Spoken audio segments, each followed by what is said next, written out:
सरकारी शिक्षकों के पास बहुत सारे ऑप्शन है। 5 जजेस की बेंच है, उसके सुनवाई के लिए सब लोग तैयार है। बस सुप्रीम कोर्ट का ऑर्डर आएगा, उसके बाद कोई राज्य पहले करेगा, कोई राज्य बाद में करेगा, पर करेंगे सब। ही बोल रहा हूँ कि जुलाई में अभी देखना एग्जाम भी होगा। OMR सीट के माध्यम से तो एग्जाम होते हैं आजकल। जॉब को सिक्योर करने के लिए सुप्रीम कोर्ट का दरवाजा खटखटा ले, या फिर सुप्रीम कोर्ट का रास्ता आप छोड़ दें।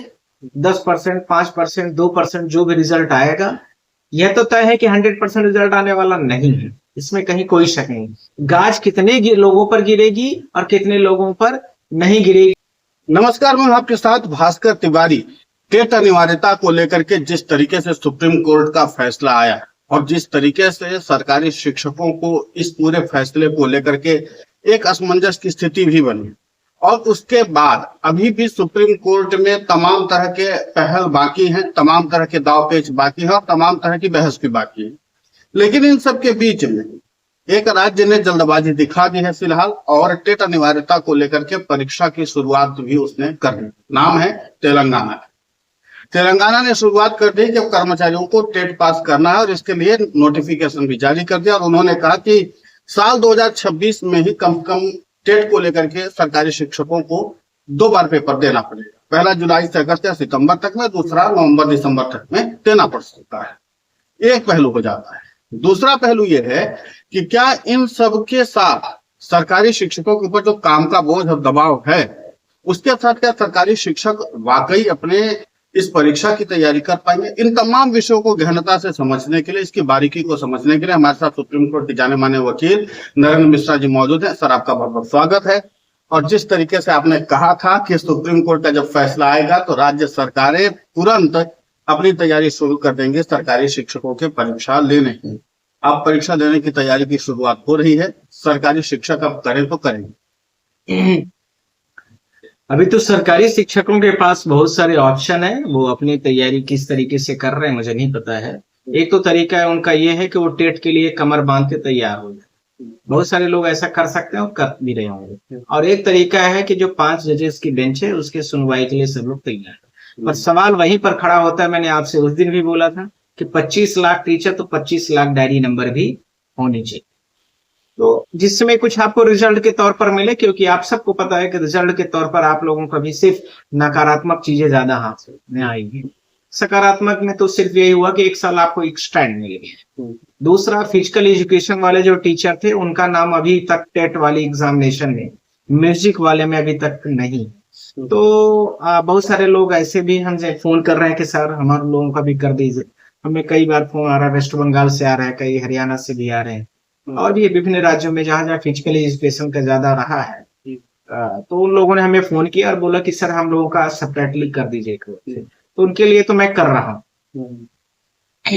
सवाल यह भी है कि जो मैंने आपसे बोला था कि एग्जाम जैसे सुप्रीम कोर्ट का ऑर्डर आएगा, उसके बाद कोई राज्य पहले करेगा, कोई राज्य बाद में करेगा, पर करेंगे सब, यह भी तय।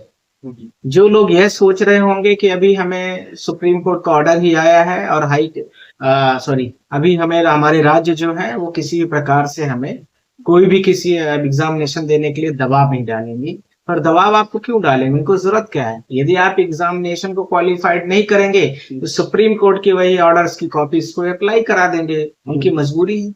दूसरा, उसके साथ में जो लोग यह सोच रहे होंगे कि हमें दोबारा सुप्रीम कोर्ट का जो रास्ता है उसको खटखटाना चाहिए, वो कर सकते, वो आए।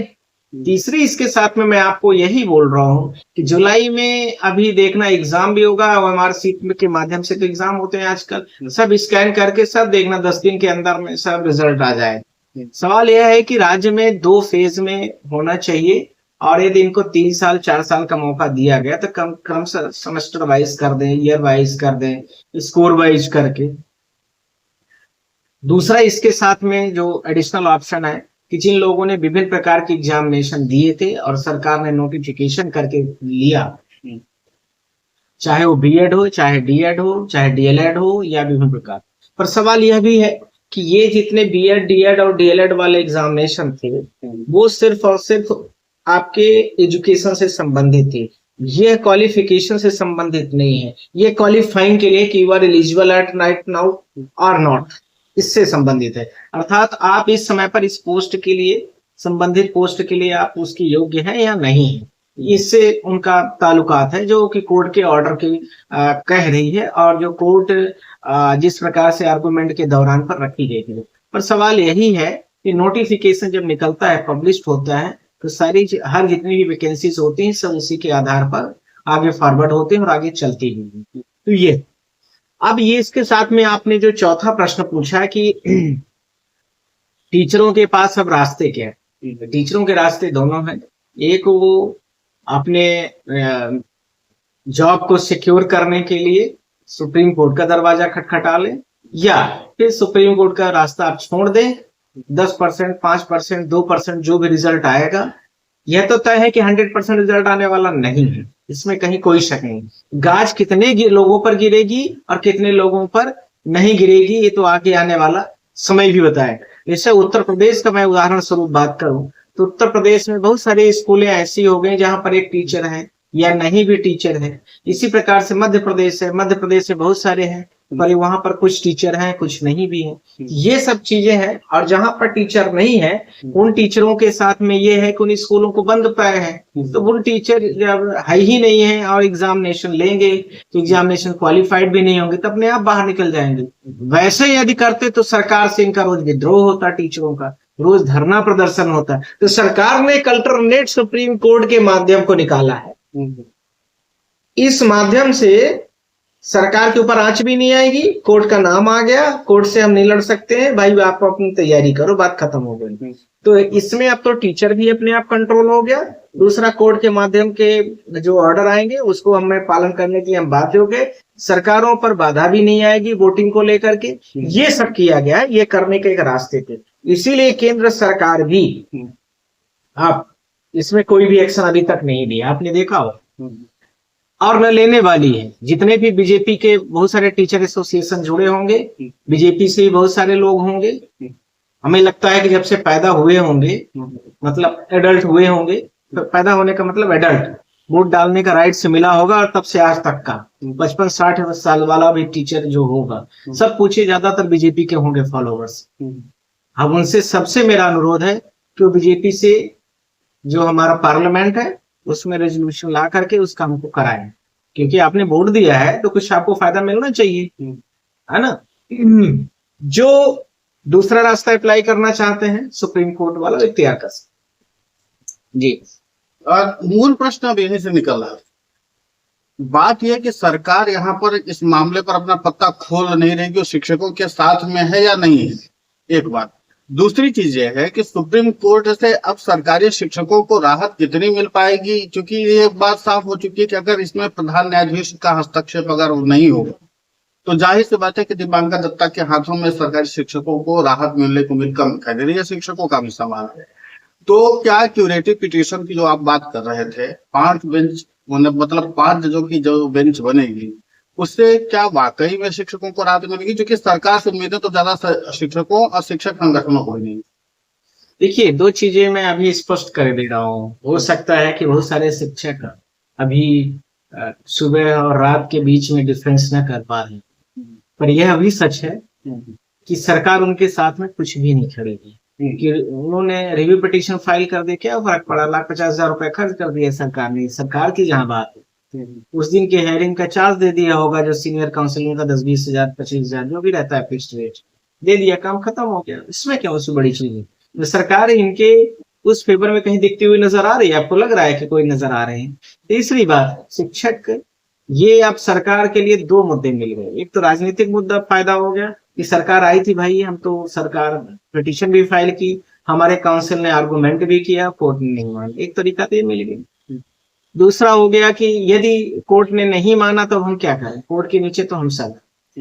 तीसरा हो जाएगा कि टीचर भाई अब एग्जाम दो और आप लोग एलिजिबल हो जाओ। चौथा होगा कि टीचर में जो लोग फेल होने के चांसेस में हैं तो अपनी योग्यता को ये मान लेंगे कि हम अपनी योग्यता से कंप्रोमाइज कर लिए हैं, और कंप्रोमाइज होने के बाद अब हमारे पास कोई रास्ता नहीं तो हम बोल भी नहीं पाएंगे। और जो स्टेट है, स्टेट ऑफ मिनिस्ट्री जो है, वो यह पूरी तरीके से कहने लगेगी कि आप अभी पात्र ही नहीं है, और आपने एक अच्छा आपका टाइटल है जो शिक्षक एग्जाम नहीं क्वालिफाइड करेंगे, आप पात्रता का सर्टिफिकेट लेकर के घर में जाके बैठेंगे। मुझे लगता है अपने घर वालों को भी नहीं बता पाएंगे और स्कूल संगठन में भी नहीं चर्चा कर पाएंगे, और प्रोटेस्ट करने की तो बात ही भूल जाइए, अब तो सब भूल ही जाएंगे।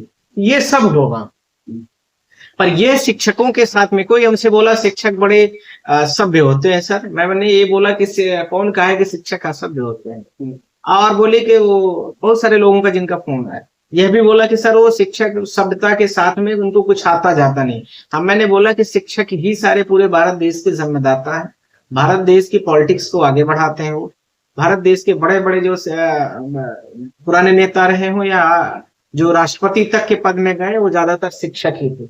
यह कह देना कि शिक्षकों को नहीं आता है, ये अपने आप से एक अन्याय है और इनकम्प्लीट जानकारी हमें डिलीवर करना हुआ। उत्तर प्रदेश जैसे जहां बड़े भारत देश का राज्य, जहां इतने प्रधानमंत्री भेजा है, तो और वर्तमान के प्रधानमंत्री जो हैं, अच्छा एक चीज तो अच्छी चीज याद आ गई तिवारी जी, वर्तमान के प्रधानमंत्री भी तो बनारस से ही आते हैं, यूपी से ही आते हैं। तो बनारस जोन के जितने टीचर हैं और इवन बनारस जिले के भी जो हैं, वही चले जाए प्रधानमंत्री कार्यालय से निवेदन कर ले। वोट तो बहुत बीजेपी को दिया आप सबने, मोदी जी को बहुत वोटों से जितवाया भी है, तो कम से कम अपना तो कुछ काम कर लीजिए। मुझे लगता है कि ज्यादा नहीं, कम से कम 4-6 हजार टीचर भी होंगे बनारस में, जिले में। और बनारस संभाग की मैं बात कर लूं तो थोड़ा ज्यादा होंगे, 5-6 डिस्ट्रिक्ट तो होगा ही बनारस में, तो 10-15 हजार भी हो गए, उतने लोग चले जाए मिलने। या आपको चैलेंज नहीं दिया जा रहा है, आपको काम दिया जा रहा है, यदि आप कर सकते हैं तो कर लीजिए, नहीं तो नेतागिरी करके और गाड़ी से हवाबाजी करने से कुछ फायदा नहीं है। इसी पार्टी के पीछे पीछे आप घूम रहे हो, यदि अपने जीवन का काम आप नहीं कर पा रहे, अपने पेट पालने का काम आप नहीं कर पा रहे हो, तो फिर काहे के लिए घूम रहे हो लेके गाड़ी, यहाँ से वहां ले फट्टा बांध करके, है ना। जो ऊपर बैठे हैं वो तो अपना कमाई कर ही रहे हैं, अपना प्रशासन चला ही रहे हैं, सुनियोजित तरीके से उनका जो बिजनेस व्यापार है वो संगठित होकर के आगे बढ़ ही रहा है। पर आप अपने लिए क्या कर रहे हैं, पीछे पीछे जय जयकार लगा रहे हैं, कुछ काम कर रहे हैं।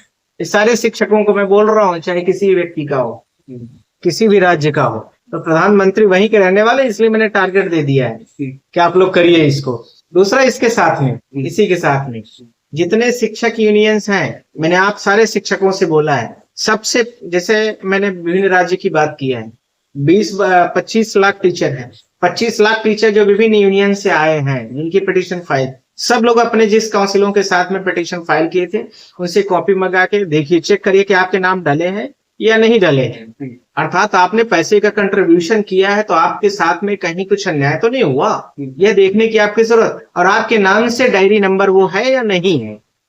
यदि होगी, उन्होंने केस फाइल किया होगा तो आपका डायरी नंबर होगा, जाहिर सी बात है। डायरी नंबर वो डाला जाए तो आपका नाम आना चाहिए। जैसे मैंने जो पिटीशन फाइल किया, पहले मैंने किया तो उसमें 7-8 लोग थे, तो 7-8 लोगों का नाम था उसमें। ऐसे जब दोबारा रिव्यू में, तो रिव्यू में 2 लोग पिटिशनर थे हमारे, दोनों लोगों का नाम है, वो ऑर्डर में भी है। तो ये होना चाहिए। सारे शिक्षकों को दूसरा काम यह भी दे रहा हूँ, जो बनारस या इर्द गिर्द के बगल वाले, बाहर वाले, वो यह भी पता करें डायरी नंबर के साथ में, कम से कम अपने लिए कुछ करिए। इस सच्चाई से वाकिफ बहुत सारे टीचर, ये अवेयरनेस की बात थी, इसलिए मैंने बोला है जी। अब सर इस के आगे और प्रश्न हम पढ़ते चले जा रहे हैं। राज्य सरकारें तैयारी कर रही हैं परीक्षा की, सरकारी शिक्षकों पर जनसंख्या से लेकर के तमाम तरह के बर्डन पड़े हुए हैं। सुप्रीम कोर्ट सुनने को तैयार नहीं, सरकार सुनने को तैयार नहीं है। तो क्या लगता है कि शिक्षकों को अपने स्वाभिमान को जगाने के लिए और अपने स्वाभिमान को बताने के लिए ग्राउंड पर उतरने की जरूरत आ पड़ी है? आप चूंकि वकील हैं तो मैं इसलिए पूछ रहा हूँ, क्योंकि फिर जब शिक्षक इतनी तादाद में एकजुट होंगे, जो 25 लाख की बात आप कर रहे हैं, तो 25 लाख अगर एकजुट होते हैं, सुप्रीम कोर्ट भी या सड़क पर भी संघर्ष करे, तब तो बात बन सकती है। तिवारी जी, मैंने जो बोला है और आपने बोला कि एकजुट और संघर्ष, 2 विषय बोला, 2 सब्जेक्ट। संघर्ष का मतलब है कि संघर्ष तो वो कर ही रहे हैं, कोई व्यक्ति बाहर से दिखा के कर रहा है, कोई मन में कर रहा है, और कोई आर्थिक रूप से सहयोग दे करके कर रहा है। कर तो सब रहे हैं, मैं ये नहीं कहना चाहता कि वो संघर्ष में उनकी कोई कमी है। संघर्ष का जो ढंग है वो बिल्कुल ही गलत, अन्यायपूर्ण है। अपने लिए संघर्ष वो नहीं कर रहे हैं, न अपने परिवार के लिए वो संघर्ष कर रहे हैं। वो संघर्ष सर्वाइवल के लिए करे हैं कि नौकरी साल भर की है मेहमान, उसके बाद क्या करेंगे। दूसरा, पेंशन व्यवस्था बंद है, आपको ऑर्डर में लिखा है कि पेंशन नहीं दी जाएगी, प्रमोशन भी नहीं दिया जाएगा। तो जो प्रमोशन लेना चाहते वो भी आए हैं टेट वाले में। तीसरी बात इसी के साथ में मैंने बोला 25 लाख अनुमानित हो सकता है, 25 लाख से थोड़ा कम भी हो, जितने हैं वो तो सब जानते हैं। जैसे मान लीजिए मैं एक टीचर हूँ, तो मैं तो ये जानता हूँ ना कि मैं 25 लाख या 20 लाख या जो भी है डेटा उसके अंडर में मैं हूँ, अकाउंट हूँ, तो मैं अपनी जिम्मेदारी का निर्वहन करूं। मैं दुनिया के बारे में क्या विचार करता हूँ, नौकरी मिलेगी तो मुझे मिली है, मेरी यूनियन से उसमें कितना उसमें मुझे मदद मिलेगी, यूनियन हमें थोड़ी जॉब दिला देगा। यूनियन वाले चले जाए जॉब दिला लें, लिखवा लें, प्रधानमंत्री से चले आए। हम यूनियन वाले सारे यूनियन पूरे भारत देश के यूनियन को बोल रहा हूँ मैं, जाइए सब लोग प्रधानमंत्री कार्यालय को घेराव करिए या जो भी करना है उनके घर में जाइए, चाय कॉफी कीजिए, मन की बात, ओम चाय, नमो चाय सब करिए, और उसके बाद कहिए कि अब हमारी नौकरी का सवाल है, इसमें आप लाइए कुछ बिल वगैरह। आपको लगता है वास्तविकता से वाकिफ होना सीखिए, मेरा ये मतलब है। इस एज में आप लोग हैं, मैं आपको सलाह नहीं दे रहा हूँ, पर सच्चाई ये है क्योंकि आपने पूछा इसलिए मुझे जवाब उसका देना आवश्यक है। आप सर अब आगे मानसून सत्र भी आने वाला है, मैं इसलिए इस प्रश्न को थोड़ा सा आगे बढ़ा रहा हूँ क्योंकि आगे मानसून सत्र आना, और मानसून सत्र से पहले भी जब विंटर सेशन चला, बजट सेशन चला, फिर संसद का विशेष सत्र चला, हर एक पर विपक्षी सांसदों ने और यहाँ तक कि सत्ताधारी सांसदों ने भी टेट अनिवार्यता के मुद्दे को उठाया था। भाजपा के कुछ सांसदों ने भी इस मुद्दे को उठाया था। अब प्रश्न यहाँ से ये खड़ा होता है कि जब सत्ताधारी दल के सांसद शिक्षा मंत्री को कन्विंस नहीं कर पा रहे हैं, और इसके बाद विपक्षी दलों के सांसदों के तो क्या ही कहने, उनको तो सरकार जवाब देना भी मुनासिब नहीं समझी, तो जब संसद में भी इस विषय को इतनी तार्किकता के साथ जगह नहीं मिल पा रही है, सुप्रीम कोर्ट का रवैया सबके सामने है, इन विषयों को लेकर के अब जो आगे की रणनीति क्या होनी चाहिए शिक्षकों की, बतौर वकील आप थोड़ा सा मार्गदर्शन करें। और अगर पिटीशन के लिए शिक्षक आते हैं तो फिर उनका स्तर क्या होना चाहिए? नहीं, स्तर तो उनका यही है कि अभी तो कोई स्तर उनको मिला ही नहीं है, पहली बात। दूसरी बात, अभी सिर्फ इतना बैकग्राउंड है कि वो शिक्षक हैं करंट में, कुछ दिनों बाद जब अपात्र हो जाएंगे घोषित तो वो पिटीशन भी नहीं फाइल कर पाएंगे, बहुत सारी चीजें होंगी। तो अभी तो उनके पास लड़ने का मौका है, वो पिटीशन फाइल करें, लड़ें। पर सवाल वहीं पर खड़ा होता है कि 25 लाख डायरी नंबर होनी चाहिए। दूसरी बात, जितने भी टीचर्स हैं वो सिर्फ इंडिविजुअल कैपेसिटी पर फाइल है। यूनियन तो करे जो करना है, अपने तरीके से भी कर सकती है, यूनियन भी करती है, और अपने आप से झूठ न बोले, इस चीज को ध्यान रखें। तीसरी चीज एक मुझे बड़ी इंपॉर्टेंट महत्वपूर्ण आपको प्रश्न के साथ में जुड़ी है, जो मानसून सत्र की बात। मानसून सत्र जो आएगा वो जुलाई में आएगा, तब तक में इनके एग्जाम भी हो चुके होंगे। दूसरा, सुप्रीम कोर्ट का जो वो है वेकेशन खत्म होने का, वो 12 तारीख को खत्म, वो भी हो गया, तो तब तक में इनके बहुत सारे काम हो जाएंगे। अब इसके साथ में नेक्स्ट जो पॉइंट आ, जितने भी टीचर्स हैं उन सबसे मैं बोल रहा हूँ कि जो आपके YouTube चैनल वाले थंबनेल लगाए हैं, मैंने देखा है कल कई सारे, कि अभी प्रधानमंत्री ने ये ले लिया है, वो ले लिया है। क्या ले लिया है प्रधानमंत्री? मैंने सारे चैनल, आपके चैनलों के माध्यम से पूछ रहा हूँ, क्यों झूठा किसी के नौकरी में तुम झूठ बोल के किसी के नौकरी के विचारों को कर रहे हो? जो भी चैनल वाले होंगे, मुझे नहीं पता, मैंने देखा है प्रधानमंत्री ने स्पेशल मीटिंग बुला करके इसमें वो लेने जा रहे हैं। क्या लिया है? अभी तक कोई हुई है प्रधानमंत्री की? अभी तो प्रधानमंत्री इटली में ही थे, अभी वहां से आए ही है, अभी तो कुछ हुआ ही नहीं है। झूठी खबर फैलाने वालों को, जितने भी टीचर हैं, वो सबसे मैं बोल रहा हूँ ऐसे चैनल वालों को भी वो ठीक करे, क्योंकि सही बात आपको इन्फॉर्मेटिव है, क्योंकि आपके पास अब समय नहीं।